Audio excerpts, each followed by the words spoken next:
and we'll get rolling. So I put the lesson plan there into Slack and a screenshot of our objectives for today. So this is what we want to get through. We have a lot to get through before 1:30. So I think we can do it, just to give us kind of an overview of what transitions and animations are all about. So we want to talk about describing the importance of prefixing CSS properties. So not all CSS properties are compatible with all browsers. So what does prefixing mean? We'll talk about what a CSS transform is. We're going to walk through some examples using code pens, so you guys will get some hands on the keyboard today. We'll describe what it means to transition or animate using CSS. List the types of properties that can be or can't be animated. Use the transition declaration to change element properties on events. Describe the purpose and syntax of CSS keyframes. So keyframes are very crucial to using our animation property. List and describe the purpose of the animation properties. Compare and contrast CSS transitions and animations. Create complex animations using CSS animation properties. Compare and contrast using CSS and JS for animations. Oh my goodness, I should have trimmed those up. My apologies. Long story short, we've got a lot to get through this morning, but I think it'll be pretty fun and visually stimulating, which is cool. All right, as an introduction, just kind of a high level, what transitions, animations, transformations, kind of a primer, what is the difference between these three concepts? So transforms are a set of CSS properties that take an element and transform its shape, rotating it, scaling it, skewing it. A lot of times transforms are used for 2D types of manipulations. Transitions let us tell the browser how to change a property over time. For example, if the height of an element changes due to a hover pseudo selector, for example, we can tell the browser to change the height gradually over 1 second. So transitions usually have a start and an end state. And when you have some behavior or you do something to that element, it'll go from that start to that end state. There's usually just like a, A-B type of situation, a start and an end state. Animations are a little bit more complex. They're a little bit more robust than transitions, though they're very similar. And animations let us change properties over time. So we may still have a start and an end state, but animation lets us define everything that happens in between. So we're going to take a look at that. Prefixing, you guys should probably have heard about prefixing before. If you're using Chrome, you won't need to prefix any properties for this lesson. But in general, it's a good idea to check to see if you can use prefixes to support most users. So there's a prefix. I forget the exact names of the prefix. There's a WebKit prefix, an Opera prefix, Moz prefix for Mozilla. I'm just going to paste these into Slack, and you can check out these links at your leisure. We're not really going to walk through them. But one is called Can I Use? And this is a really kind of one-stop shopping to check and see if a particular property works in what browsers. And there's another one called prefix free. I think someone, maybe Cody, pasted one or both of these into Slack. I feel like sometime this week. I feel like we talked about these briefly, but yeah, it was Can I Use before. Yeah, it's a really handy. I mean, I would even bookmark it if you want to. But check those out later. For today, we're not going to need to worry about them. But just be aware that certain properties may be a little bit more advanced than the CSS standards worldwide consortium can keep up with. So in edge cases, you may need to prefix some of your stuff. Just something to keep in mind. So initially, I was going to put us into breakouts and have you guys kind of investigate these things on your own and then come back and revisit them. But in the interest of time, I think we're just going to walk through them together, and we'll walk through some examples together and code along. I think that'll be the most efficient way to walk through these. Again, everything we're covering today, I really want to emphasize, you do not have to memorize this stuff. In a lot of cases, I usually use a third-party library, which we'll talk about. Either a third-party CSS library or a third-party JavaScript library. That being said, particularly if you're going to focus on front end, it's really good to know what's going on under the hood, even if you aren't going to hard code these yourself manually. So just want you guys to get a taste of these things, but don't feel like you have to master these or memorize them by any means. So the first thing we'll talk about are CSS transforms. So you can check out the transform options in Atom. So transform is a CSS property. So in Atom, if you type in for a given selector, if you're creating a CSS rule, if you type in the transform property : Atom will go ahead and like try to autofill all of the available values for transform. We're also going to see that in the DevTools. We're going to be using CodePen today and playing around in the DevTools. So we'll see all of the options, all of the available values for transform, even though we're not going to walk through all of them. But just to let you know, again, if you can't memorize these things, Atom and the DevTools will try to autocomplete. So it's a really good way to quickly figure out what's available to you. So here are some 2D properties. These are really common. So the transform property has a rotate value that you can pass in a value as a degree, 10 degrees, 90 degrees, and it'll rotate that element. Scale, translate X. So translate X would move an element along the X axis. There's also translate Y that would move it along the Y axis. So, pretty much up and down, left and right. And we'll talk about why using the transform property, it definitely has some computational advantages to using like position absolute or position relative. And we'll talk about that. There's also skew for transform. These are kind of like the greatest hits. And these are pretty much what we're going to go over today. There's also some 3D transform properties available to you. Let me paste these into Slack just so you've heard about them. So these 3D transform values generally deal with the z-axis. So as we've discussed, the z-axis is kind of like if there's a camera, if the user is a camera, for example, how far is that element away from the camera, right? It's kind of that three-dimensional space. So the x, y, and the z-axis. And these are some examples: rotate X, rotate Y. You can also rotate Z if you want to get really complex. There's also a translate X, translate Y, translate Z, then the scale for the Z as well. And then there's something in here called matrix. We're not really going to go through that today because that's really pretty heady stuff. But if you're really good at algebra, if you're very, if you want to kind of create your own geometric shapes, something more than like a square or a triangle, you can certainly use this matrix and matrix 3D values and pass in some coordinates and get really precise with with the element that you're trying to create and position it in three-dimensional space. So if you're interested in that, you should definitely check it out. There's also, I don't know if we'll have time to look at it today, but I put a link in here. Has anyone heard of the JavaScript library called Famous? Even that name itself is really kind of pretentious and annoying, but they're out of San Francisco.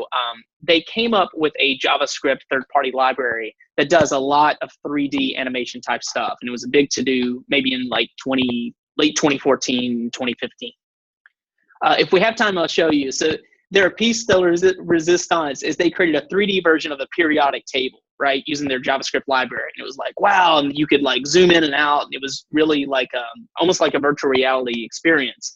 And then somebody was so annoyed at the pretentiousness of this library that they just recreated the entire demo using CSS3 and got the exact same effect. So it's kind of like they were snubbing this famous library.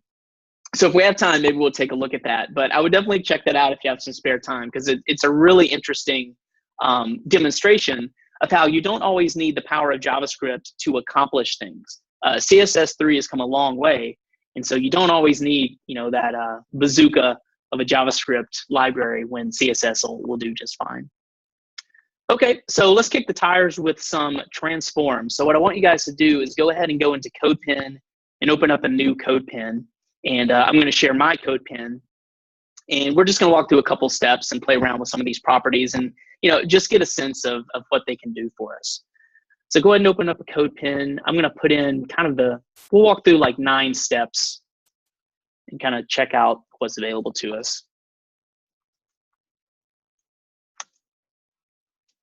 So these are the steps we're going to walk through. I'm going to go ahead and share my screen, so don't be alarmed.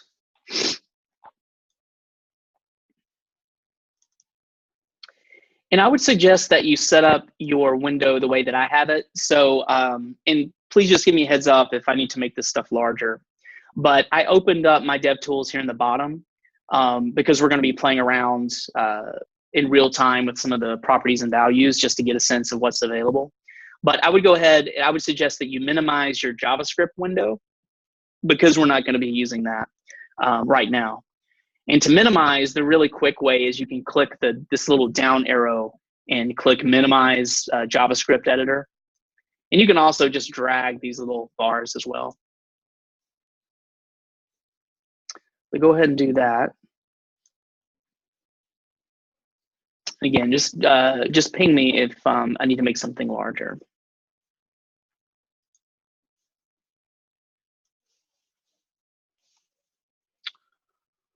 Okay.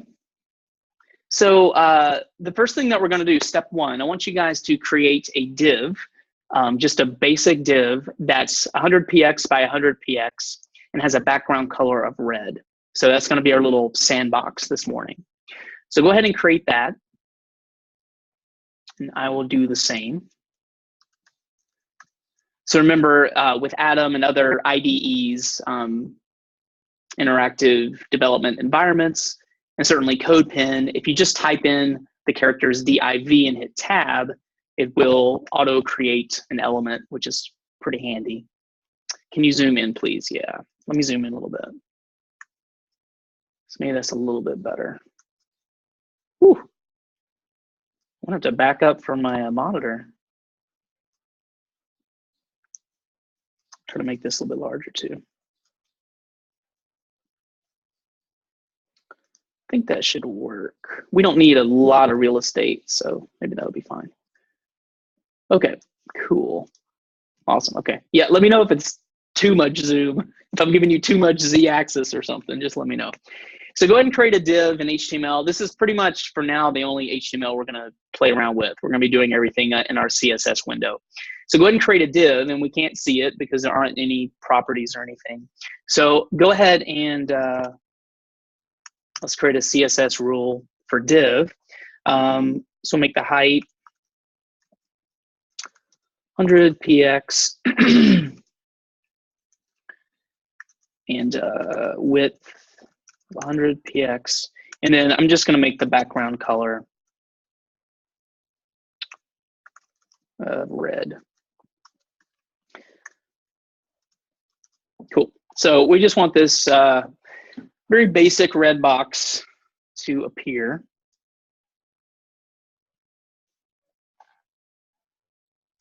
And then the first thing we're going to do, so let's go to step 2. So let's take a look at the transform property. Let's rotate this div by 45 degrees. So it's pretty simple. What we can do is we can, all of these properties are going to start with transform. So go ahead and put in a transform property. And then we're going to do a rotate. Oh, before I do that, let's just take a quick peek at all of the transform values that are available to us. So if you want to go down here into the dev tools, pretty much click anywhere if you want. I'm going to go ahead and select our red box though, because we'll be playing around with this a little bit later. So I'm just going to select that. And then here are the rules and properties for a red box.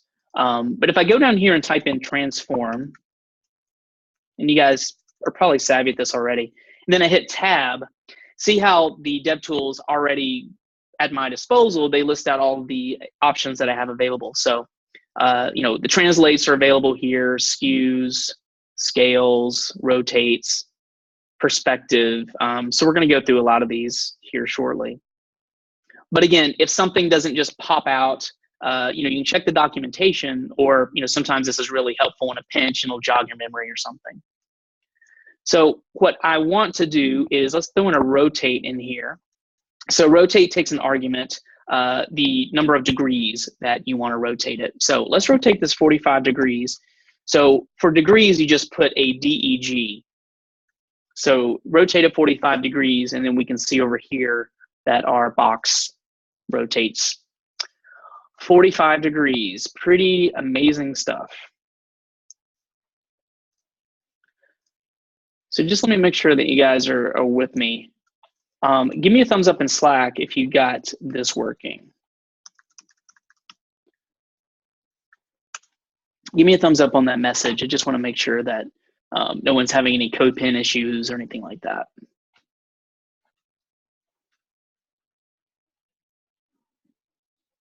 Cool. Yeah, looks good. So just ping me if anything blows up. Just let me know. Cool. So that's just an example of if you wanted to use the rotate. Let's talk about translate. So let's check out translate. Let's check out translate X and then translate Y. So we could do a translate X, and then we want to pass in how many pixels off of the x-axis. So right now our box is technically at coordinate 0, 0, right? The top left-hand corner of our box is at coordinate 0, 0 on the xy axis. So let's translate the x-axis. Let's just move it over, for example, 200px. And you can see that it moves over to the right by 200 pixels. We could also do this with y, obviously. Then it'll move down, translate the y-axis. Now, you're probably asking yourself, Mark, why didn't I just do like, something like this? Why don't I just do a, we'll say top 200px and then like a position relative? So I could use a top and position relative and I still get the same effect, right? Well, we'll talk about it a little bit later in the lesson. There's some very, very specific reasons, depending on the use case, that using the transform property is advantageous. It's a lot more powerful. And so we'll talk a little bit about that in a few minutes, but just know that you can accomplish most of this stuff, with absolute positioning and such, or relative positioning. But there's a specific reason, why we're looking at the power of this transform property. Let me get rid of that and comment that. So that's transform, translate X, translate Y. We'll take a look at that translate Z axis a little bit later. You can also pass in XY coordinates directly. So you can just use translate and you can pass in 200px as well. So this would be the X and the Y coordinates, and then we'll do both of them. So transform, if you want to, translate. If you don't want to do separate translate X and translate Y, you can certainly combine them into one value like that. Cool. Let's take a look at scale real quick. So scale is very similar in that we declare scale, and then as an argument, you want to pass in an integer. Actually, it could be a float. How much you want to scale this box. So if I wanted to make it, 1.5 times bigger, I could pass in 1.5, or we could pass in 3, or what have you. And then if you inspected it, you could probably see that it's grown to, I guess it would be 300 by 300. Yeah, it's a little tiny, but if you hover over that box, you can see that the dev tools are telling me that the div is now 300 by 300. So that's kind of a quick way. Again, a really good use for this is maybe if you hover over something, you want it to have some sort of pulse or scale effect, some sort of jQuery or, well, I guess hover, would be a CSS pseudo selector, but maybe you want to click a button and something else happens animation wise. You could use scale for that. The translate undoes the rotate. Kieran asks, the translate undoes the rotate. Yeah, so something to keep in mind. So for this lesson, I'm going to do everything pretty much one line at a time. Some of these transform properties will clash with each other.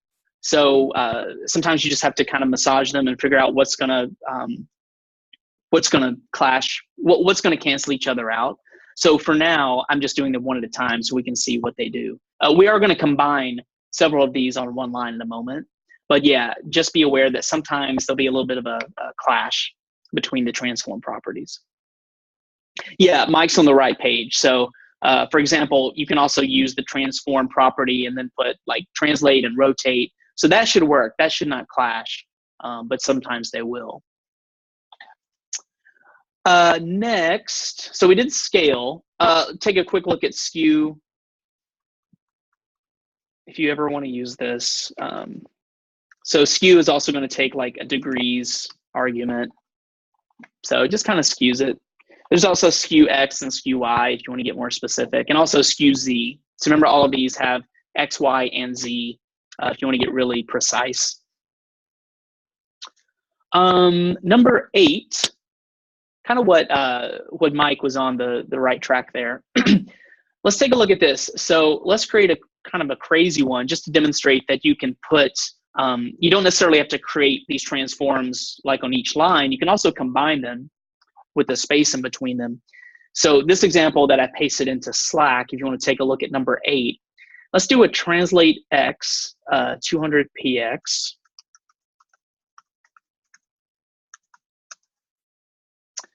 And what else were we going to do?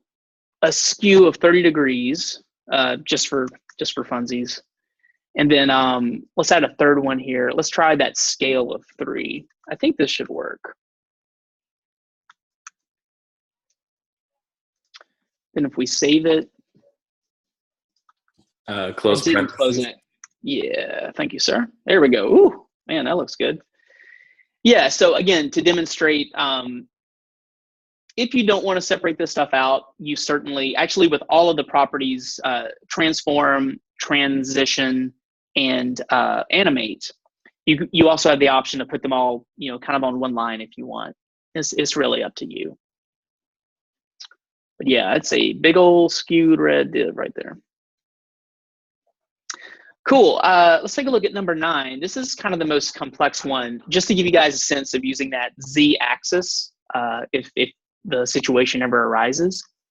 But let's take a look at this translate 3D value, which is a little bit more complex. So let me get rid of this right here.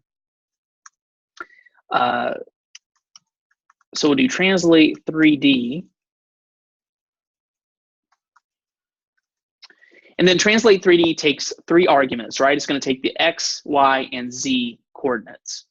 So in this example, if you guys just want to do, just for funsies, let's do a 20px, a 30px, and then like a 15px for our Z-axis. So that positions the div. Now, in order to like kick in that 3D effect, we also need to add a perspective here. So we could do perspective, and then I'll show you guys how this works. Let's do a 35px. So the perspective, actually, let me do this because this will look a little cooler. It's a little bit more real time if I do it down here. So go into the DevTools and click in here and highlight your perspective argument. And then you can do the up and down arrow and you can kind of see the effect. So the perspective is the distance this div is from the user. Or if you consider the user like a camera, like in film or video, how close is this element to the camera lens? And the value is dependent on this 15px. So the 15px is our z-axis. So the perspective is really going to be playing around with that z-axis, the z-axis value, whatever we passed in. But if you just want to watch me, so I'm going to go down, my down arrow, and it should start kicking in. Why aren't you kicking in? Let me try it up. Let's see. Did I get everything right here? Translate, perspective, that looks good.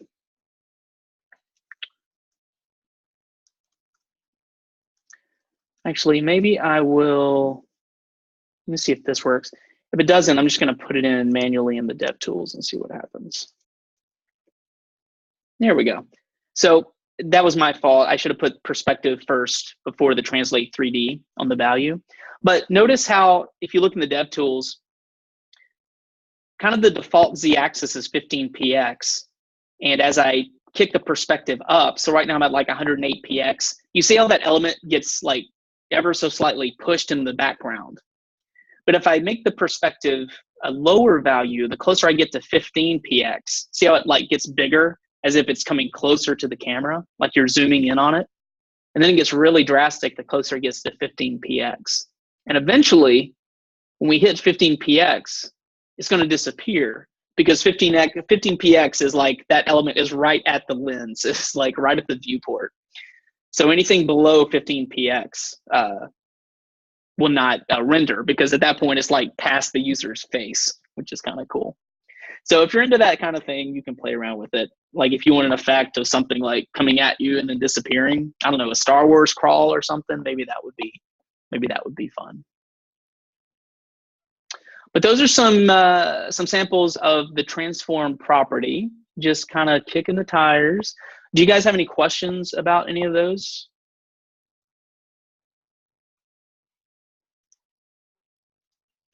I see Audrey typing. Anyone else having a hard time finding the element in a div, or is it just me?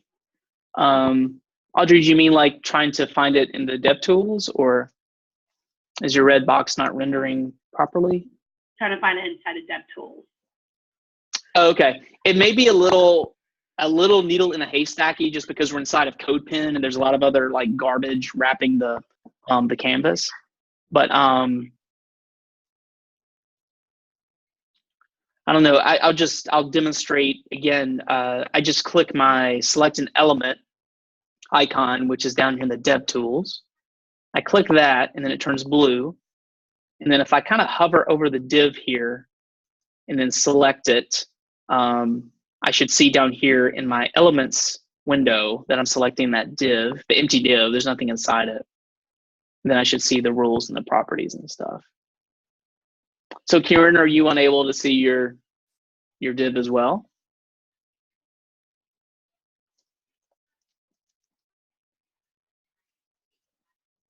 Okay, got it now. Audrey, if you have some issues, yeah, go ahead.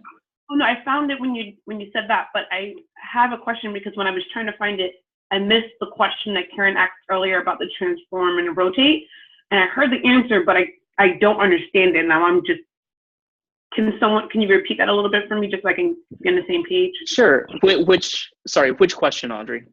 When he asked about so the translate undoes rotate. So I tried testing it, but I was too into the dev to hear it correctly. Yeah, no worries. Just here's the too long didn't read. Just be aware that occasionally, if you try to stack these different, if you try to add multiple transform properties, occasionally they will conflict with each other and overwrite each other. So the point is just, you may need to massage it and make sure that if you're trying to do a translate and a rotate, just, sanity check it and make sure that they're both going to work correctly.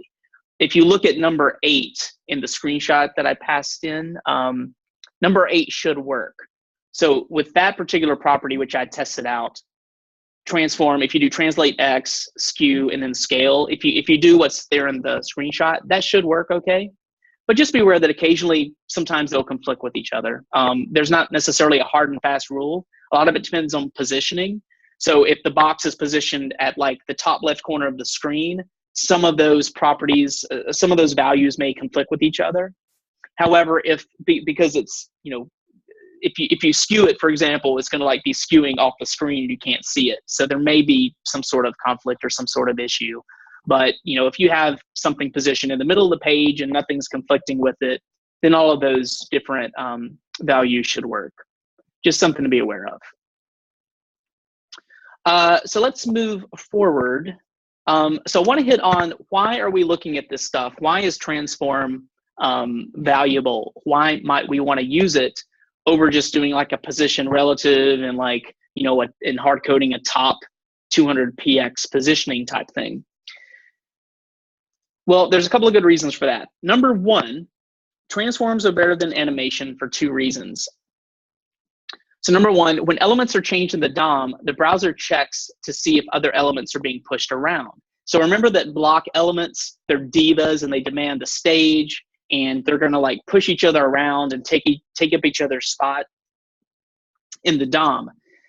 But when using the transform property, the browser is going to ignore that. And it's just going to it's going to overwrite all of that DOM stuff, and it's just going to put that element wherever you want it to be.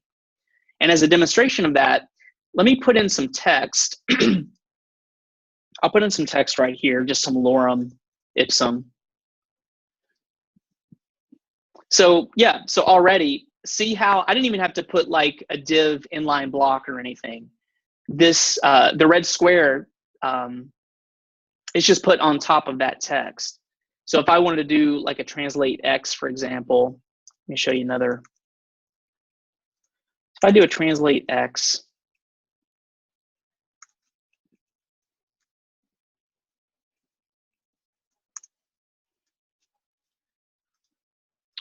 Let me go ahead and put an a display inline block right here.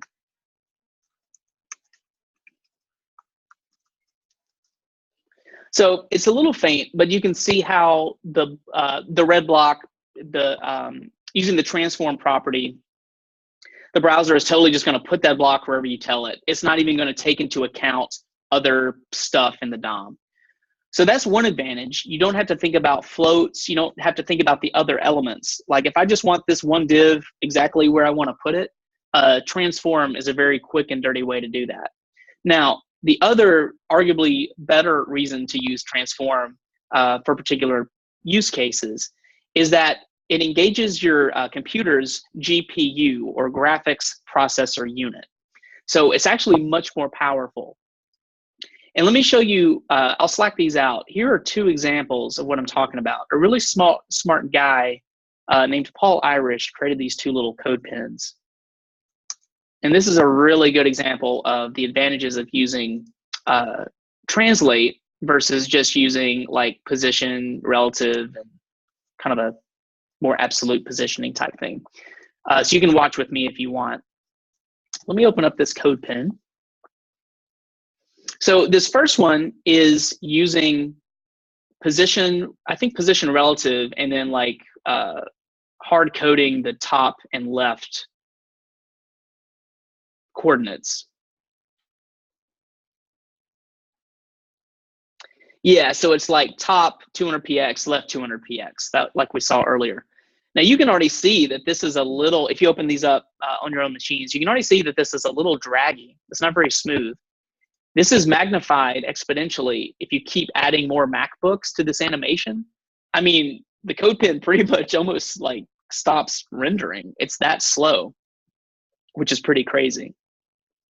But let's see the same effect using the translate.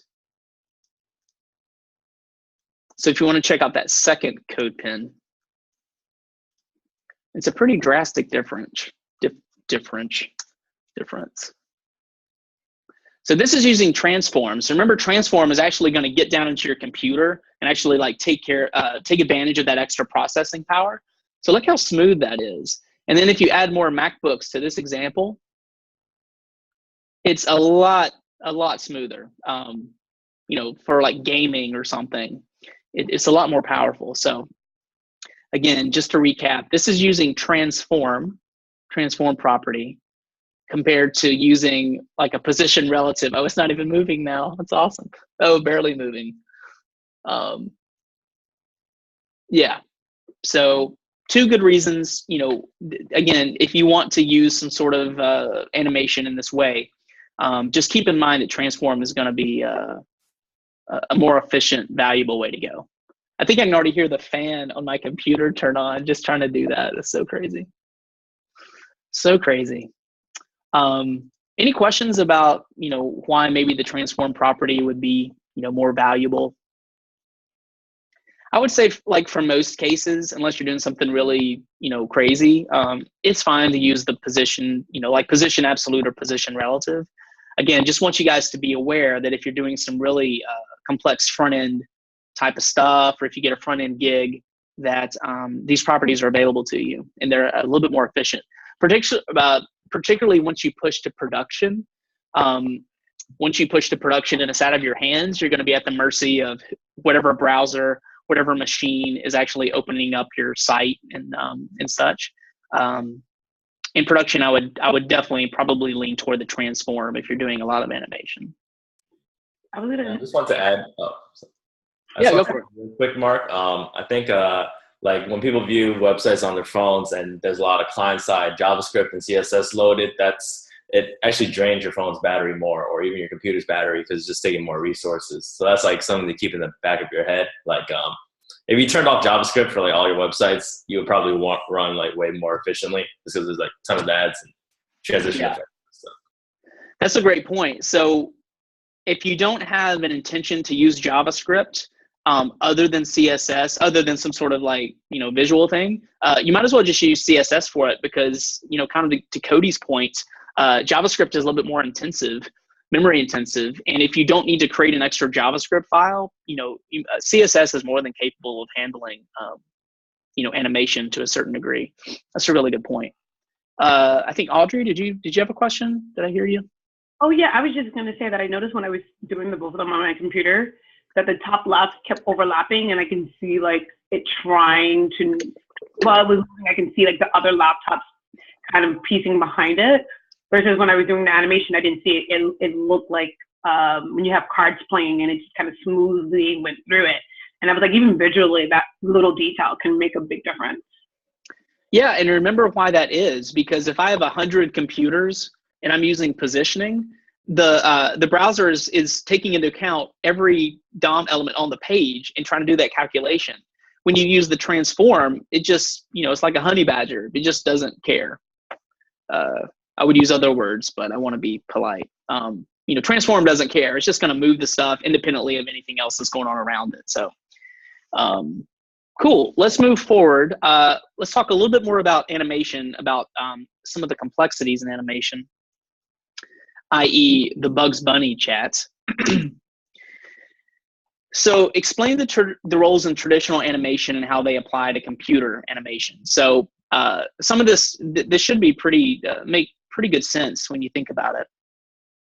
So in traditional hand-drawn animation back in the day, there were two types of animators. So there was the keyframe artist who drew the main frames for the animation, like the really important frames. So if you're doing it like 24 frames a second or 30 frames a second, maybe, depending on the action, maybe doing a couple of frames a second, or maybe 1 frame every second, every 24 frames or something, whatever it called for. But there was a keyframe artist who did the really important stuff. And there was also what's called an in-betweener or a tweener who filled in the frames between those major kind of start and end frames. So we have the keyframe artist who managed the start and end point, and then the tweener just kind of filled in the blanks, right? So in computer animation, it's the same principle. We act as the keyframe artist. So we're going to write some code. We're going to designate the start and end state of an element. And then the computer is going to be the tweener. So our CSS is going to fill in the blanks between the start and end state. So any questions about that as we move forward? So we're going to move into transitions now. We looked at transformations. Let's kick it up a notch, and let's actually make a little bit more of a dynamic transition to our elements.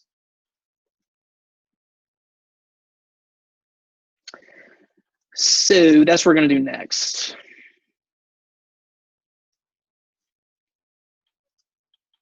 Oh, Audrey, did you try some animation with your Connect 4? Yeah, I really wanted to see if I can make like the visual of when it drops, instead of being so instantaneous, to do a little bit of animation where it kind of falls through. Yeah. I wrote something before, but I never tested it. If we have time before lunch, I still want to briefly talk about CSS sprites, and I'll show you guys. I dummied up a blackjack game using sprites and animations, so you can see the cards being dealt from the deck, from the shoe. So we have a little bit of time before lunch. I'll show you guys about CSS sprites and how valuable they are. But yeah, maybe after this lesson, if you guys want to go back to your project 1, your game, it's pretty simple to add some really subtle animations to your stuff. So that'd be a lot of fun. Okay, let's talk about transitions. If you want to take a look at that screenshot. So kind of the idea is that transitions are a way to introduce timing to a given effect. And to start, we need to define a start state and an end state. That's really the key to this. And in this example, if we have an anchor tag, that's kind of the start state. So maybe we want the padding to be 2 EM, the border and such. But when we hover over that, we want the background to change to green. So in the initial state, the background would be a yellow tag. And then as we hover over it, we want it to turn to green. And so those are the start and the end states, yellow to green. We would just need to tell CSS kind of the specifics for the transition period. So that's what we're going to look at now. Again, some of the greatest hits for transition are here in the screenshot. We're not going to go through all of them, but you would start with the transition property. And the transition property is when you designate, I want to change the background, or I want to change the positioning or the left position, the top position, the height of this element. So you need to tell CSS which property to look at to create transitions for. There's transition duration, how fast, how slow do you want this thing to happen? Transition timing function. So you guys may have seen this in other instances, but there's a lot of different ways that transitions can happen. You can ease them in, ease them out. You can have some really funky Bezier curves and such, or cubic Bezier. You can also have a transition delay. So you can be like, don't do this immediately, like wait a second or two before this thing kicks in. And then similar to the transform, if you look at this last little line in the screenshot, you can also do a shorthand for transition, in that you can put all of these properties kind of on one line and chain them together if you want. It's really up to you. For the purposes of this demonstration, I'm going to put them each on a separate line just so we can kind of think about them separately. But you do have that available to you. FYI. All right, cool. So we're going to go back to our code pen and walk through some examples.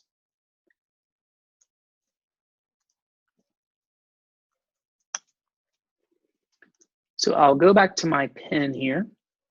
If you want, you can go ahead and get rid of any text. We don't really need the text right now. Let's go and get rid of that. And then let's kind of reset our CSS. So I'm going to get rid of all this garbage. I just want the height, width, and background color. So let's kind of get back to the start there. So we'll just have the height, width, and background color properties. And actually, just to make it consistent with the lesson, we'll change this to background. And just FYI, it's a little wonky, but there's a difference between background-color and background. Background-color is literally the color of the background. When you use the background property itself, there's a lot of other things that go with that if you want to look it up. So the background property actually is like the color, maybe some of the positioning, maybe some of the overflow hidden versus none, things like that. So just so you know, for our purposes, it's going to make the background red, but there is a very powerful difference between background color and background. That being said, we're just going to use background for now because it's fine for what we're doing. Okay, cool. So that should be step one. Let's just reset our code pen. Let's go to step two. So this is going to be our start state, height and width and background. Let's create a hover state for when we hover over this div. And I'm going to make this a little smaller so maybe we can fit it all in. Let me know if you can't see that. But go ahead and create the step two there. Let's do a hover pseudo element or pseudo selector. And let's do a background of blue. So when we hover over this element, I want it to turn to blue. And we can see that it does that, pretty nice. It's not very subtle. Designers want very nice, subtle, pleasing UI-ish things. So let's add some transitions here so it's not quite as jarring. So let's go to step three. Let's make this transition a little smoother. And we use some of our transition properties here. So if we go back to our top, kind of our start state, just the div rule here, let's add a transition duration.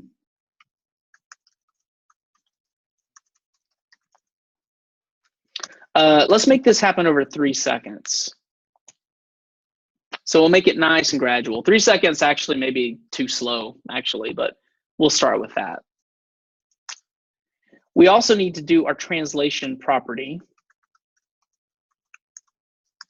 So this is actually, I think I misspelled something.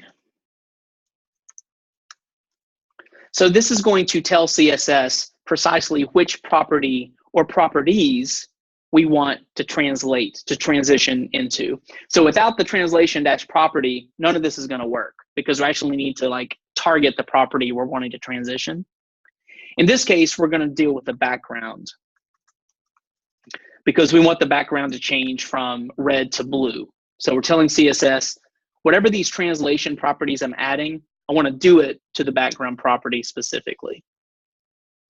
And then finally, let's take a look at a transition timing function. We'll talk a little bit more about this in a second. So remember that this translation timing, it's, you know, do I want an ease in and ease out? Do I want to just ease in? Do I just want an ease out? Do I want this to happen linearly? Oh boy. If someone can pronounce that word, please let me know. Linear and specificity. I have the worst time pronouncing. Please don't judge me. Okay, so go ahead and save your pen and let's see how this is working for us. Still not working.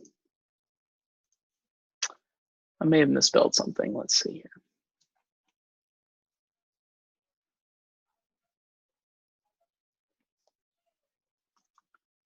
You save this. Let me just refresh. Let's see if it'll kick in.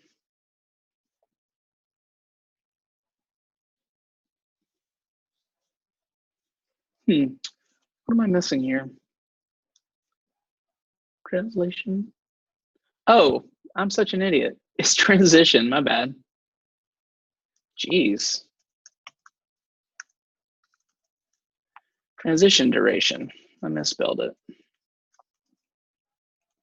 Change those and we'll save that. There we go. So that's a nice like 3-second transition from red to blue, and it's doing it in a linear fashion. And then if I hover out of that element, it'll go back to its initial start state. So remember, the start state is red, the end state is blue, and CSS is filling in the gaps based on that 3-second duration in a linear fashion. And again, just to demonstrate that Atom and your DevTools will autofill all of the options. If you want to watch in the DevTools, just for grins, if I go down to this transition timing function, if I click in there, if I just like get rid of that, the DevTools will show me all of our options. So there's a lot of cool stuff here. Ease in, out, ease in, ease out, linear, a lot of stuff here. The other thing I want to point out is that there's also a lot of like third-party easings that may or may not be available to you depending on the browser and the version of CS3 or CSS2, CSS3, the version that you're using. So if you want to check out that link at your leisure, I'll just show it to you real quick. It's kind of interesting because there's a lot of different easing patterns and such. Sometimes it's a lot to take in, but this is a kind of a cool site and it shows you a lot of different versions. And the way that this works is if you just kind of hover over one of these, like ease out elastic, so you can see like there's a nice little kind of bounce. Sometimes those are fun. Let's say when you first load up a page and maybe you want like an H1 to kind of like, you know, bounce in with a little bit of a rubbery effect. It's just like a nice little polish. Like I said, some of these are native to the browser. The browser will understand them. Some of these require JavaScript. But just so you know, there's a lot of cool little variations that you can do if you are so inclined. Default is linear, right? Yeah, default should be linear. Let's take a look at step 4. So let's just add another little feature. Let's also, when we hover, let's make that box, let's translate the x-axis. Let's just bump it over a little bit for grins. So to do that, we're going to have to change both of our div selector and our div hover selector. So to start, if you want to go up here into your div rule, and the first thing is for transition property, we're going to play with the background and we're going to add a transform. So for any of this to work, we need to tell CSS what properties that we want to play around with. So go ahead and add a comma transform there for your transition property. And then I'm going to add a transform property. And let's do a translate X. And so this is the start state. So I'm going to make the translate X 0, which is pretty much the default anyway, right? I'm just telling it I want to go from 0 to this other thing. So I'm just going to put a 0 in there. The default start state of my div. And then down here in the hover, let's go ahead and make an end state. So for example, maybe I want to move this 100 px on the x-axis.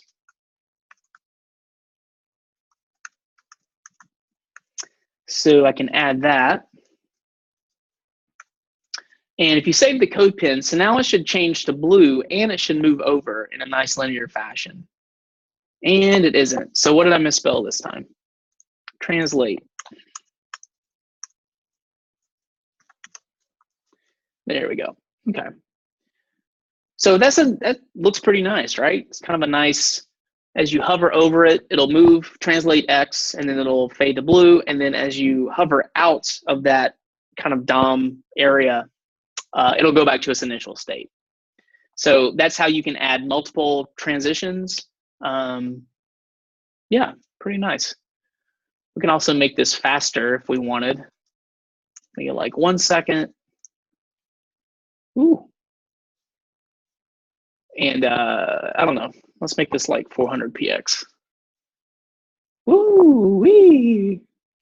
That's good times. We're really gonna get funky in a minute when we get to the animations and the keyframes. Any questions about transitions?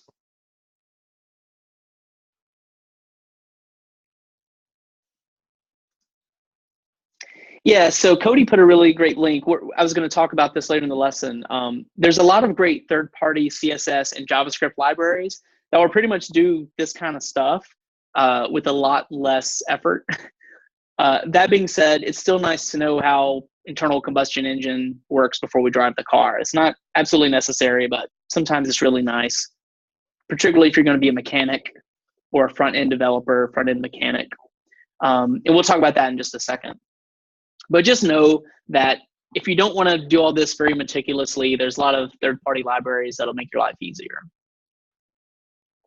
All right, cool. Let's take a look at our last topic, the most complex topic, which is using animations with multiple states. So transitions usually have a start and an end state, and CSS will kind of fill in the blanks. It'll fill in that tweener, all those tweener states in between. Well, with animations, we can get a little bit more precise. So what if we have a start and an end state, but we still want control over what happens there in the middle in that tweener? If we want to get a little bit more specific and define the behavior, animation allows us to do that. So we're going to use the same code pin, and let's take a look at some more complex animations. So I'm going to put in the first two steps here.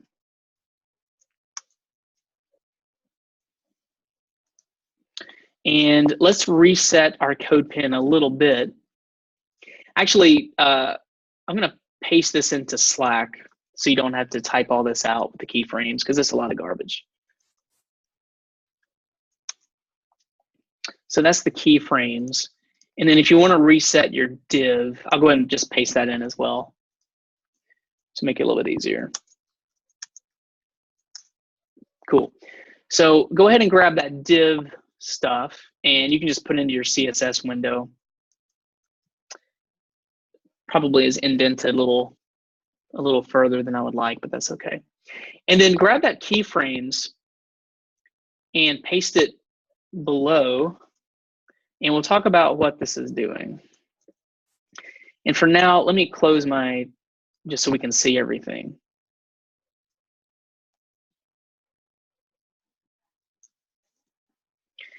So we have our div rule. So we still have a width height of 100 px. The background color by default is red. We have a position of relative. And the way that animation and keyframes work is we create a keyframes object. And this can be named whatever you want. Down here, the syntax is at keyframes, and then you define the keyframe, you name it something. I named this one example. This could be, Schmitty, whatever you wanted. It's kind of like, a variable name, but we'll name this one example for now. And what this is defining the tweener states between that start and end state. So when the start is, well, when I'm at 100%, excuse me, when I'm at 0% in between the start and end state, I want the background color to be red, the left to be 0px, and the top to be 0px. So, I mean, pretty much the default state. But at 25% between the start and end state, I want this to happen. I want the background color to be yellow. I want the left coordinate to be 200px, and the top to still be 0px. Essentially what this is going to do, you probably already saw it. If you, I'll refresh here. We're just going to move this box, this div in a square across the screen. No big deal. But what we're doing with keyframes is we're defining each step in the process, each kind of tweener state. So this keyframes, as the screenshot suggests, we want to define a named animation with a set of keyframes. And this is similar to the traditional animation tweeners that we talked about earlier. The second thing we want to do is assign the animation property to a rule and then give it a duration. So we've got the keyframes. And then up here, actually in our div rule, I'm going to do an animation name. The animation name is the name of the keyframe that we want to use. So if we change this to, you know, Schmitty, we would just need to, you know, let CSS know that we want to use the Schmitty keyframe for what it's worth. The animation duration is how long we want this animation to last. So this one is going to be a 4-second animation. So if you can do the math, if we look at the keyframes, so by the end of the first second, which is 25% through the 4 seconds, which would be 1 second, I want this to happen. 50% through that 4 seconds, or, you know, by second number 2, I want this to happen. 75% would be at second 3, and then 100% would be at the end state once those 4 seconds have elapsed. So that's how it works. And then animation timing function linear, I just kind of put that in there because, again, you can define whatever kind of easing that you want with your animation timing function, which is pretty nice. A lot of flexibility here. So yeah, so if you put in that code, you should at least, when you first, right now we're gonna add some code so it'll actually like do it in a loop. You'll have to refresh right now to see this thing work, which is annoying. But you should have that red box and it should do one trip. And just for funsies, if we change the duration to like 2 seconds, it gets a little faster, right? We're gonna really screw this up in a minute. Okay, cool. Let's go to step 3. So again, just some of the greatest hits for the animation property. Animation timing function. Remember that is if you want to do like a linear or an ease in, ease out, if you want to do something more specific with the easing, you can designate it there. Animation iteration count. That's what we're going to do next so that we can just kind of play with this thing so it'll keep moving. You can actually set that to infinite, which may be annoying for certain websites. I don't know. But for our purposes, we're going to set it to infinite, you know, just so we can play around with it. There's animation direction. So do you want the keyframe to go, you know, in the purposeful way, or do you want it to go in a reverse fashion? Do you want it to alternate? So go once clockwise, once counterclockwise, or whatever.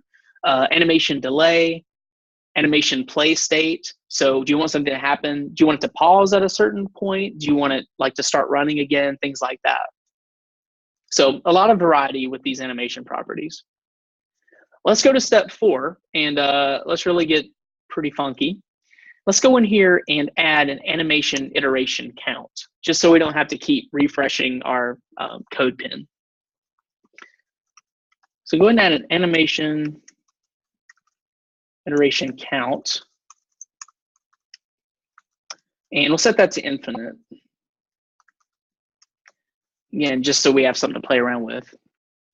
So now this should keep going. Yeah, so that's not annoying at all, is it? But at least we can kind of see the effect. So it's going to infinitely loop this thing every 2 seconds, which is good times. Let's also add an animation direction property. And remember that you can do reverse. There's some other values, but let's try and alternate just for demonstration purposes.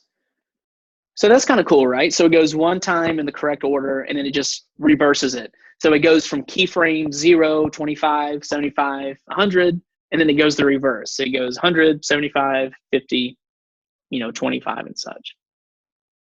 So that's kind of fun. The other thing I wanted to show you guys is this keyframes, it goes from 0 to 100%. So you can add keyframes at any point. And as a demonstration, let's put in like a 15% keyframe. So when this thing is like 15% of the way through 2 seconds, whatever that is, I'm just going to copy that for simplicity's sake. So when it's 15% done, let's make this orange, and let's really mess this thing up. Let's make left. I think I put it here. Let me paste this. This is just a suggestion. You can do what you want, but I'm going to make the left and top 400px just for to make something really drastic and see this thing happen. So let's do 400px and top 400px.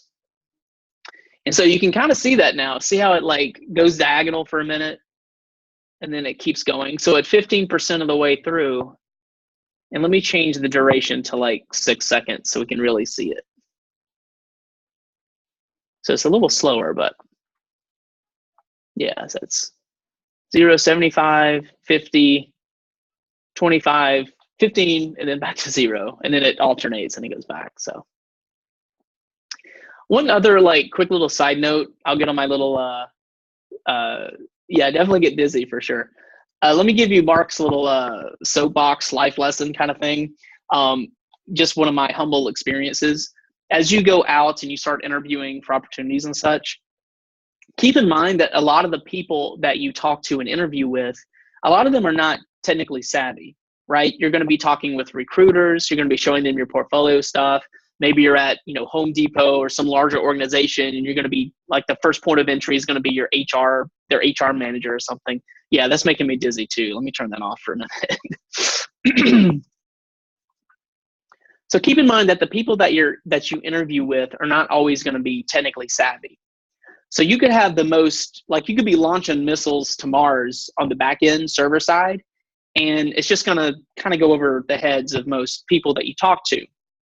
However, just a little bit of animation, in my humble experience, just really blows the socks off of most people because they don't realize, I mean, you guys are pretty savvy and you can like put a little bit of an animation onto something, but for an HR person or maybe someone that's not very technical, if they see something move on the screen, they're like, you're Mark Zuckerberg all of a sudden or something. So I would suggest that just you can really like go overkill with this stuff. But I would suggest as just a piece of polish for your portfolio or your projects, like a little bit of a jazz hands or a shiny object type of a thing.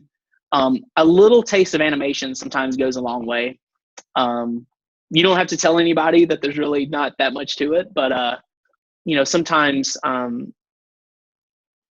it can really make a positive impression on maybe people that aren't super technically savvy. So for what it's worth, I just wanted to share that with you guys. So that's animations.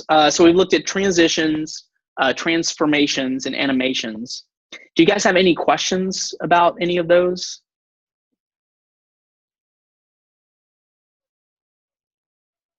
Okay, cool. Let's take a 10-minute break.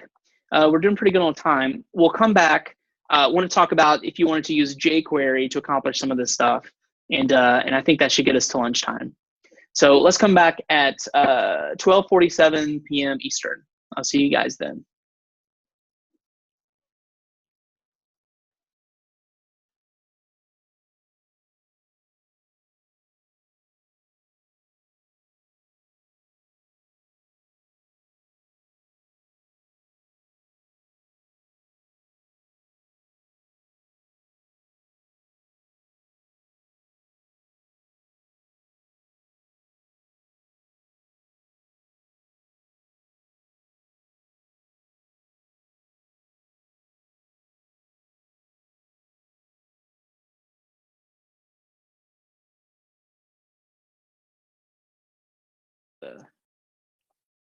Okay, cool. We are recording.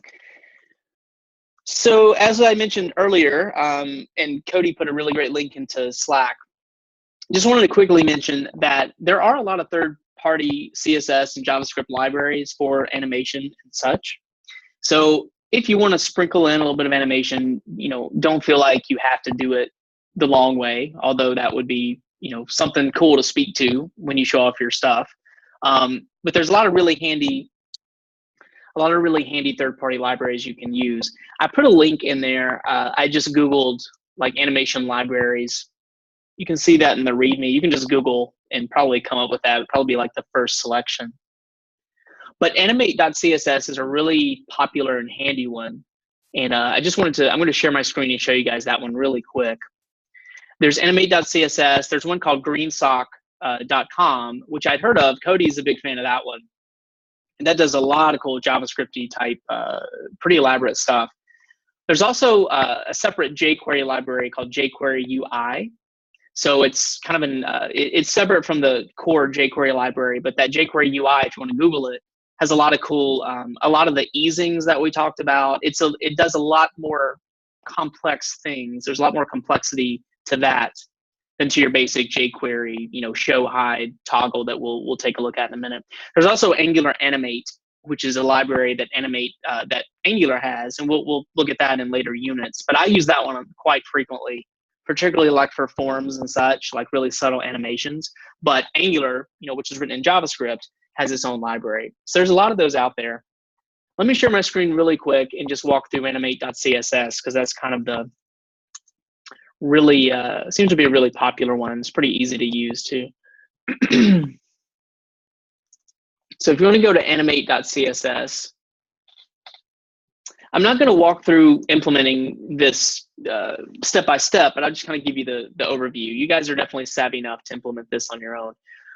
It's pretty bare bones, pretty straightforward. I mean, there's animate.css, and you can test out all of the different animate options that you have, that the library has down here, which is pretty cool. So if I want to like fade out to the right, you can see what it does. There's like a bounce, like bounce. So it's just like a little subtle thing, but maybe when your page loads for your portfolio page, I don't know, maybe you want your name to like come in and bounce, just really subtle. So you can download the CSS file, or you can, I think there's a CDN for this as well, Content Delivery Network. But either way, the way that you do this is you pretty much, a couple of steps. You want to download this library. You want to link it in the head of your HTML document, right? So you can import the file. And then you pretty much just add a class to whatever div you want to play around with. And if you look at the documentation, it's pretty simple. These are all of the available kind of animations that you have. But here's what you would do is once you link up that file, you would add a class to whatever element you want to bounce in, bounce out, whatever. You add the class, you have to have the word animated, and then you tell it whatever specific animation that you want. So you could do animated bounce, animated slide in up if you want. If you want it to be infinite, you just add the class of infinite to it. It's a really user-friendly third-party animation library. And here's like how you can link it, but you guys should be pretty sharp on that already. Here's a CDN. You can also use jQuery for it as well if you want. There's some stuff there. Anywho, that's just one of many. Again, if you don't want to hard code or go through the pain of writing your own animations, you can certainly use some of these third-party libraries. Just letting you know. So let me stop my share. Cool. So speaking of JavaScript and jQuery, let's take a quick peek at using jQuery for animations. And you guys, I think some of you may have used these in your projects already, things like fade, fade in, fade out, things like that. So CSS animations are easy and mostly compatible cross-browser. So they're often a good choice for basic animation needs, the ones that we've gone through today. For anything more complex, such as animation that depends on user input, so maybe things when you, events, button clicks, things like that, or maybe something with a form. Anything more complex, you may want to use JavaScript. There's a lot of good third-party libraries for JavaScript, a couple of which we just mentioned.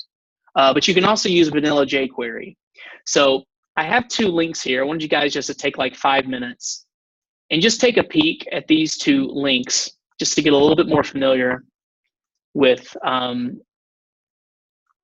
some of the other options that you have available to you. So those are right there. So just take 5 minutes, just skim those over, and then we'll come back and take a look at a couple of specific jQuery methods for animation.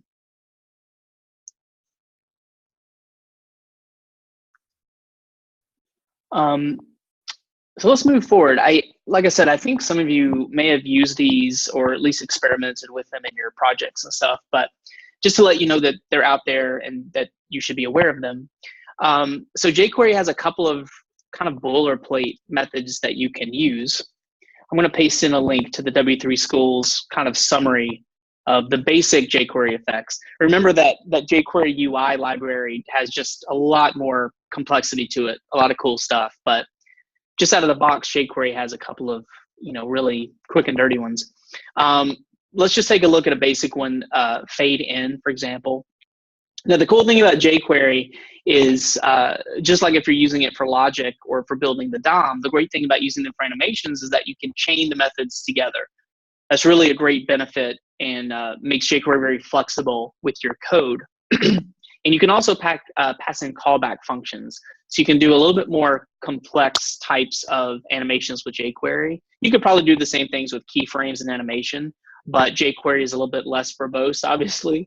Makes your life a little bit easier if you want it, easy. I like to do things the hard way most of the time, and not on purpose. Usually I just kind of get myself into a jam, but anywho, that's another story.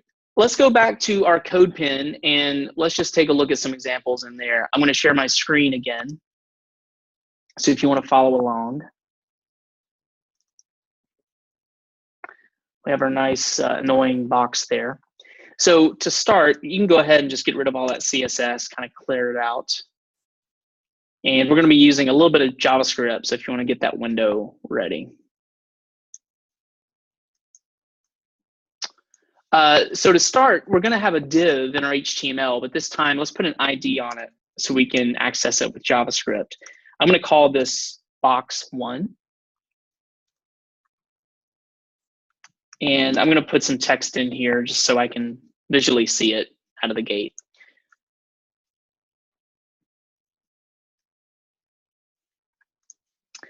And for CSS, let's create a rule with that box1 selector. Let's give it a background color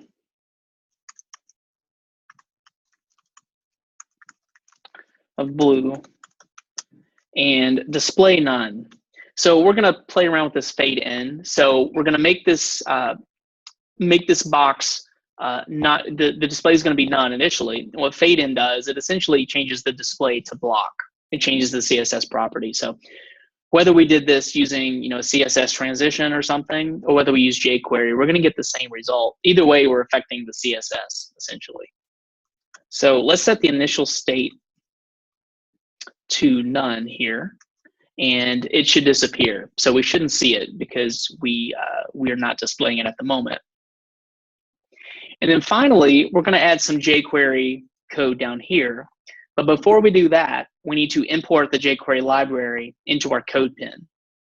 So the way that we do that, because we don't have like a head section that we can dump in our links and such.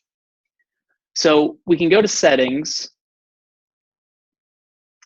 and click on JavaScript. So CodePen's pretty savvy about giving you various libraries, third-party libraries that you can just import very quickly. So let's go to the JavaScript tab.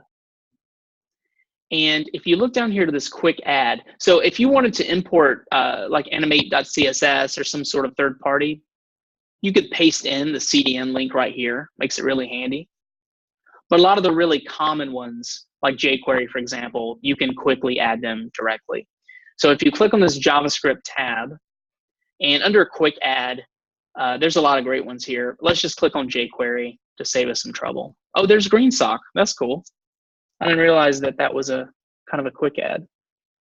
There's jQuery UI if you want to play around with this. And by the way, you know, CodePen is searchable. CodePen is just such a great resource.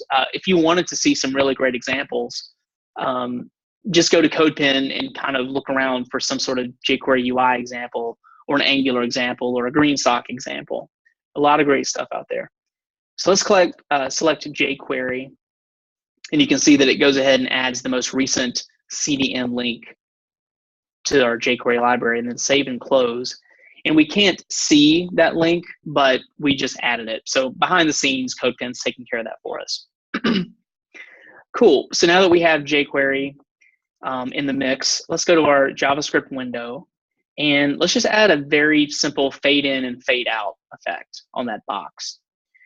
So you guys should be pros at this by now. So we need to grab our jQuery selector here. And then let's add the fade in method. And remember that unlike some of the properties, CSS properties we looked at earlier, where you can put in 2s for 2 seconds or 3s for 3 seconds, remember that with JavaScript, we need to put that in thousands. So 3,000 milliseconds would equal a second. And then just so we can see this in action, let's do a fade out of 4 seconds, which would be 4,000 milliseconds. So go ahead and save that.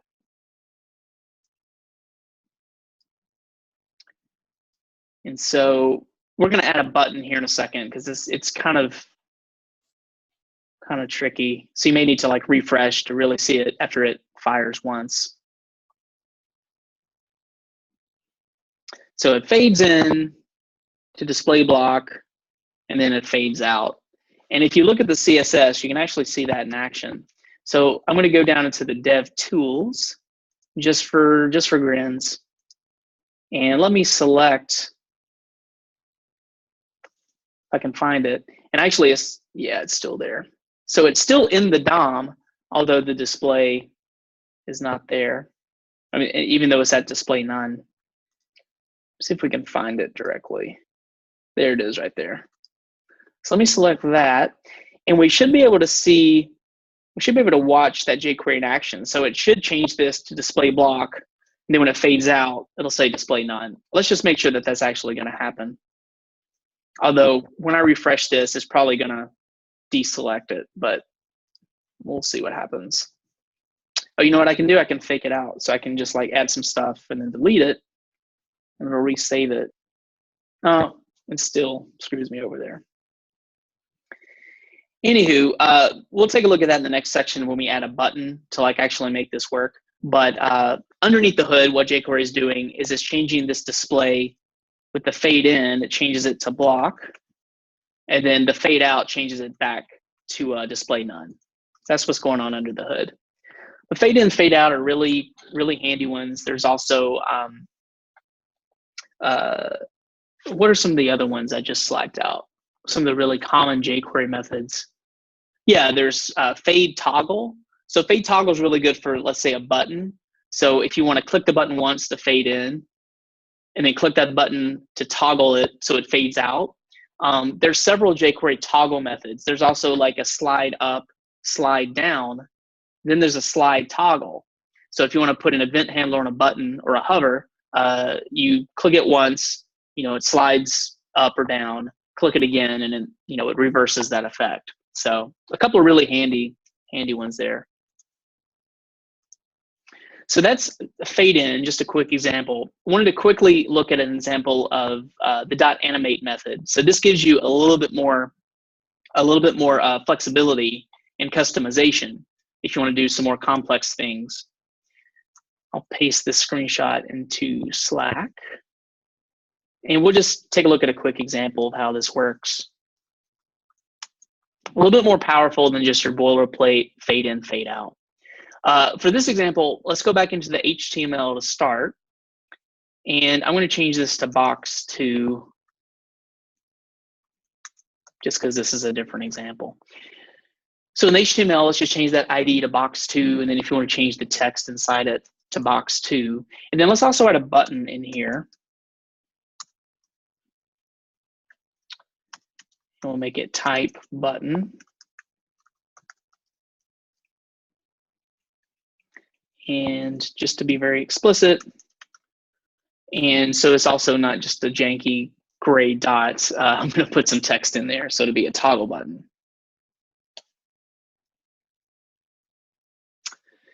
Then in our CSS, let's play around with this. I'm going to change this just to a box 2 selector, just to save us some time. And I'll make the background color green. The screenshot, I think I use background, but we'll just use background color. It should be fine. And then for position, because we're going to play with the toggle effect with jQuery, so we're actually going to like show and hide it. And show and hide can also, you can play around with like the height and the width, right, to like shrink or make things appear. So for this one, we need to make the position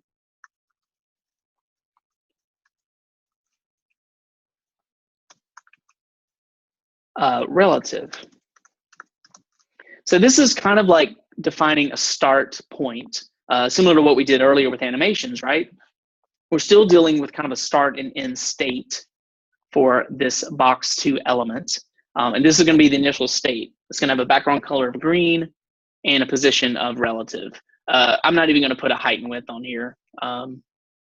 Just going to take up the entire width of the screen. It's going to be essentially 100% if we don't define it otherwise.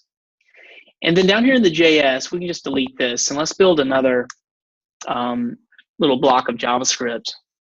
So the first thing I'm going to do is go ahead and select that button. So I could select this a couple of different ways, right? Yesterday we looked at how we could even do like an attribute.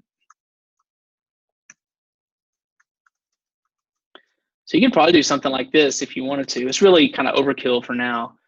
But remember that we looked at some of those like family and advanced selectors. So this would be like an attribute selector. So if we had, I don't know, this is a little redundant. I wouldn't necessarily do this, but if we had, let's say if we had like a form or something, I don't know, we could get really specific and like grab the item of the form. That's the button, you know, versus like the text field or the email field. I don't know, just showing you that there is some use for those attribute selectors if you want to use them. But in this case, it's pretty simple HTML. So we can just grab the button tag, pretty general selector there for button. And then let's attach a click event to it. And remember that click events take a callback. So go ahead .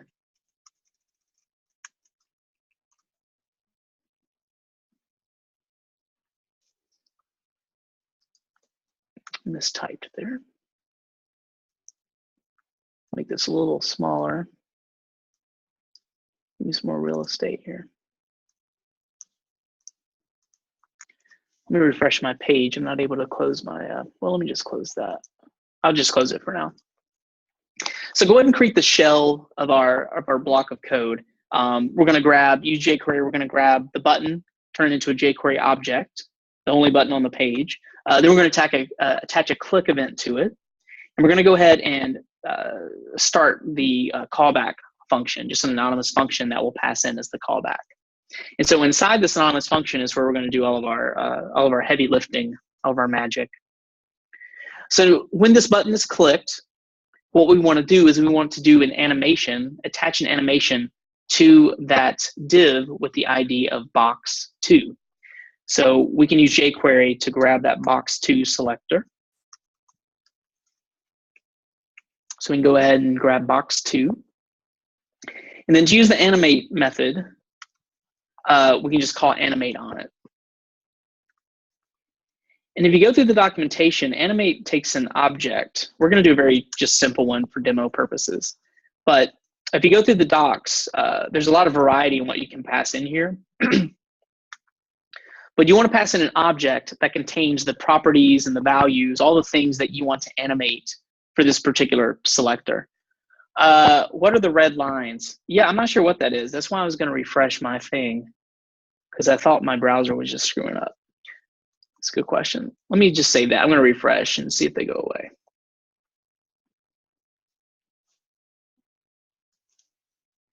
Yeah, I think my browser just barfed on me for a minute. Getting them. Do what? I'm getting them also. You are? I'm not sure what that is. Yeah, maybe just refresh. I think I don't know. Maybe just a CodeKen kind of hiccup or something. Yeah, because CodePen has some debugging, like some linting capability, but it shouldn't like put lines on the screen. So just try to refresh. If it still gives you issues, let me know.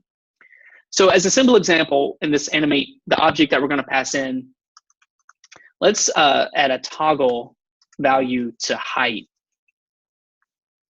And then the other thing that we can do is pass in kind of a timing. So this is kind of like a set interval or a set timeout. We can define the behavior, and then we can set kind of a timing aspect to it. So I want over 4 seconds, I want this thing to be toggled, and kind of the height is going to shrink down. So let's make sure this works. Let me click save, and then if I hit toggle, you can see it's very faint, but over 4 seconds, the height goes down to 0. And then if I hit this button again, it's just going to toggle it, and it's going to kind of do the reverse effect. And I can toggle again. So again, pretty simple example, but the point being, if you want to do something a little bit more complex than just a fade in and a fade out, if you want to affect numerous properties or something, you may want to use the .animate. It's kind of like, I like to think of it similar to, you can use a .click, the .click jQuery method if you want. But if you want to get a little more flexible, you can also do like on, and then, pass in the events that you want to use. It's kind of similar to that. You could use fade in, fade out, or if you want a little bit more customization, you can use the .animate. So I would encourage you guys to check out the documentation if there's something really funky that you want to do. But we've seen that you can accomplish animations, transitions, transformations with both CSS and with JavaScript. So the world is your oyster. You have a lot of cool stuff that you can do, and a lot of third-party libraries that you can implement as well, if you want to put something like that in your project. So let me stop my screen share. Any questions about kind of the jQuery options that you have available to you? Do you think you guys are going to use jQuery or hard code some CSS3 animations in your stuff if you want some animations? Who's going to take the easy way out and use jQuery or a JavaScript library? Okay, hey, no shame, no shame. Yeah, but it's still pretty powerful to know. It's nice to be able to have that exposure to what's going on under the hood, particularly if you're going to be a front-end dev. You're going to be playing around with keyframes, transitions, transformations quite frequently. More complex stuff, obviously, than we did today. Yeah, you could use them both for sure.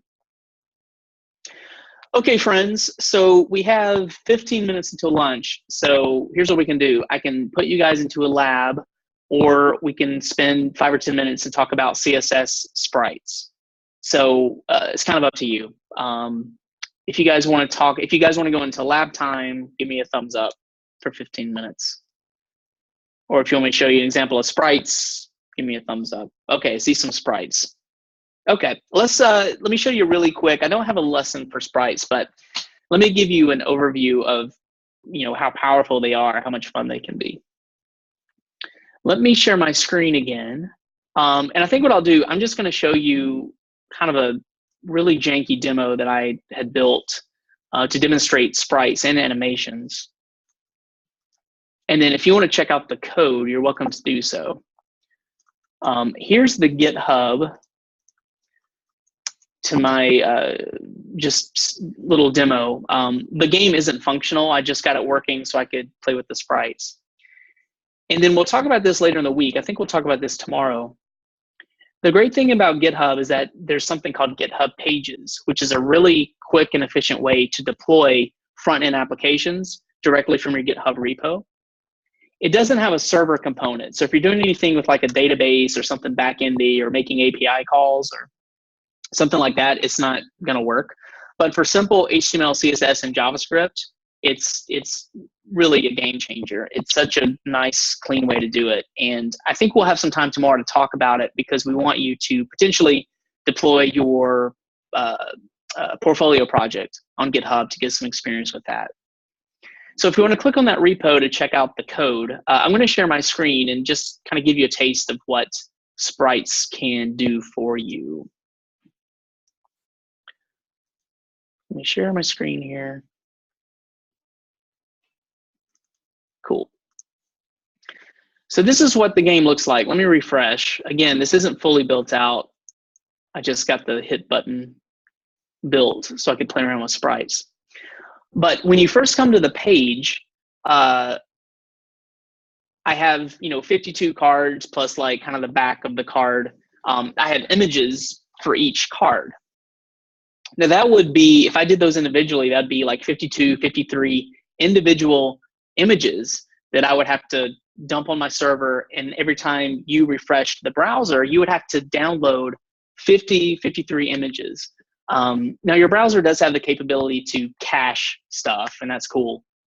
But consider if I'm moving from my apartment into a new apartment, is it more efficient to get 50 moving vans and put one item out of my apartment into each moving van?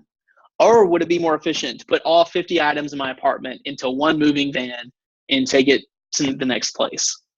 Obviously, it's going to be more efficient just to put everything in one van and deliver it to the destination. And that's the idea with sprites. So if you look down here in my network tab, well, let me show you how this works. So again, this isn't built out, but as I hit, I put a little keyframe animation. It's pretty fun.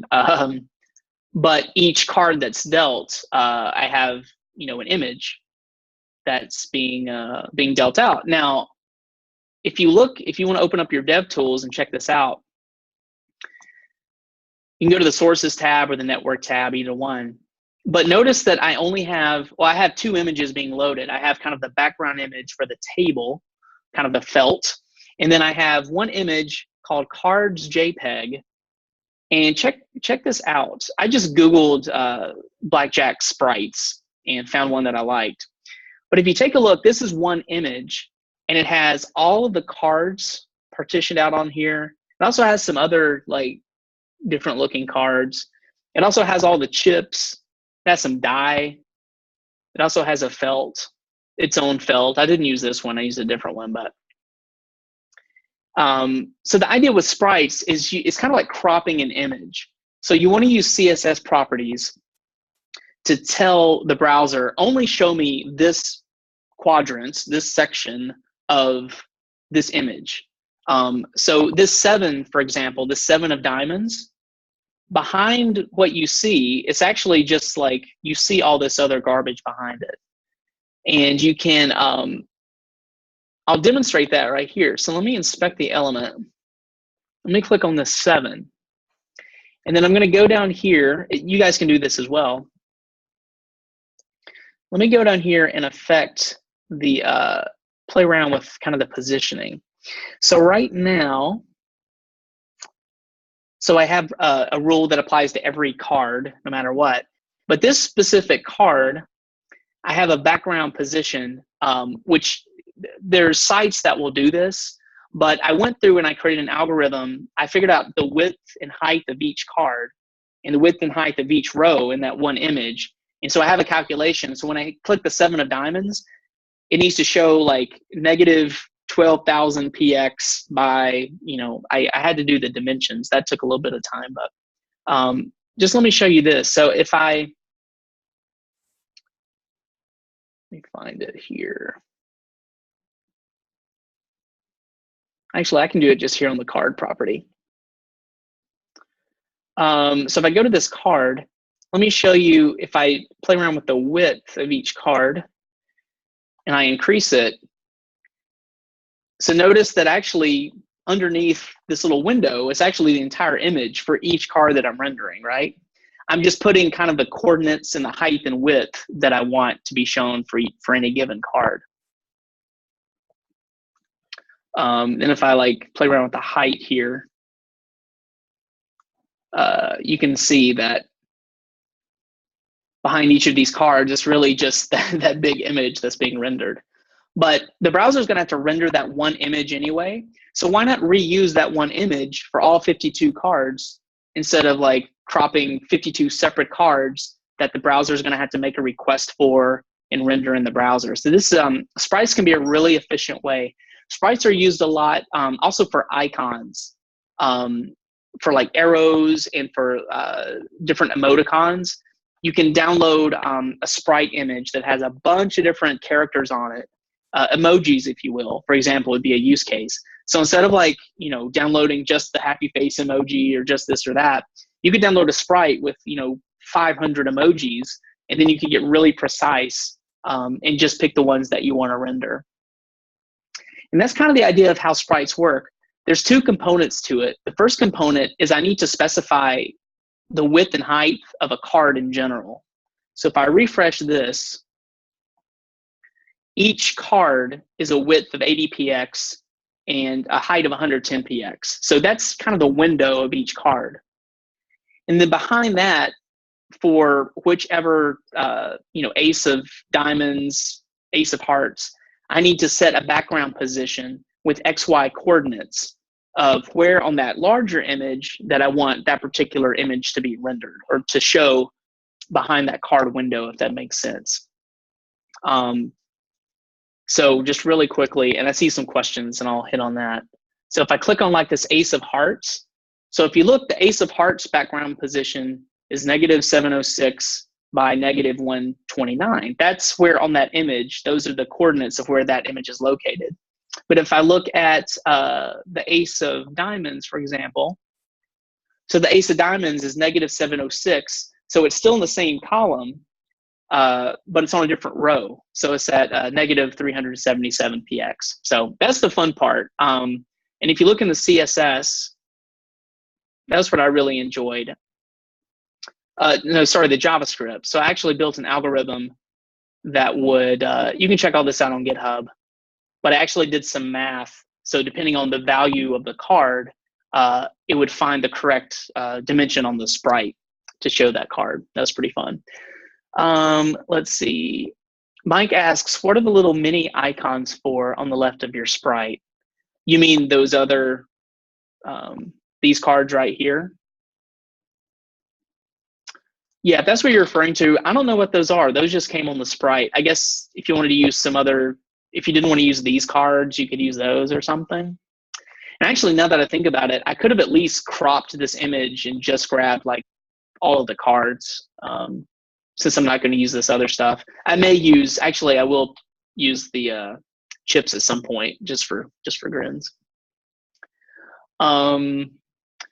Kieran asks, so you're using the same image but cropping different parts of it. Yeah, that's kind of in a nutshell what's going on. I'm not technically cropping it because I'm not like actually making a new image. Like I showed you a while ago, that actual, the entire image exists underneath this ace of hearts, right? The entire image is there, but I'm only showing, I just positioned that larger image behind this little window so that I can only see that ace of hearts. So if I go back to that ace of hearts, and if I play around with like the width, so you can see that each card, like it's really just that entire sprite image is behind each, window. I'm just telling it what part of that larger image to show at any given time. There's a lot of great tutorials on sprites. It's something you kind of have to tinker with and get comfortable with, but it's a lot of fun. And if you have a very robust application, obviously, even something like this, it's a lot more efficient to have one image that the browser has to render than 52 separate images or something. It makes your page load a lot faster. Mike asks, where did you say that was the website to calculate size positioning? Honestly, for this, I don't know if I use a particular site. I think I did it kind of by hand. It was a little bit of trial and error. Actually, for this one, the way that I did it, because I had a little bit of experience with it, but once I got the dimensions and once I figured out one of the cards, I played around in the dev tools actually, and I moved the cards around until I kind of figured out how far apart each card was on that image. And then I built the algorithm just to like scoot it over, 50px or something for whichever card was in whichever given slot. But there are a lot of good websites. If you Google like, Sprite, I don't know, Sprite Builder. Let me see if I can find some good ones for you. Sprite Cow. So that'll actually generate sprites. So if you upload several different images, it'll actually create kind of a sprite for you. You can do that in Photoshop if you want as well. But there's a lot of these that'll help you pinpoint the coordinates. You can like drag your cursor over a portion of the image and it'll tell you like the XY coordinates to put in your CSS. It makes it a little easier. Like I said, I like to do things the painfully hard way. Yeah, Cody's right on the money. It's like having a huge sheet and you cut it up. That is an awesome card of Christine. That's amazing. That's really good. Let me stop my screen share. Yeah, so that's Sprites in a nutshell. I really enjoy it. I think it's pretty fun. So I don't know, if you wanted to learn more, ping me. I'm happy to give you some resources, but at least you know what they are. You've seen them. Any questions about anything we've covered today? So today was all about transitions, transformations, animations, kind of the fun stuff you can do with CSS. All right, my friends, great work this morning. So go ahead, have a great lunch. We'll see you guys back here at 2:30 Eastern time, and we will hop into Flexbox. So I'll see you guys 2:30.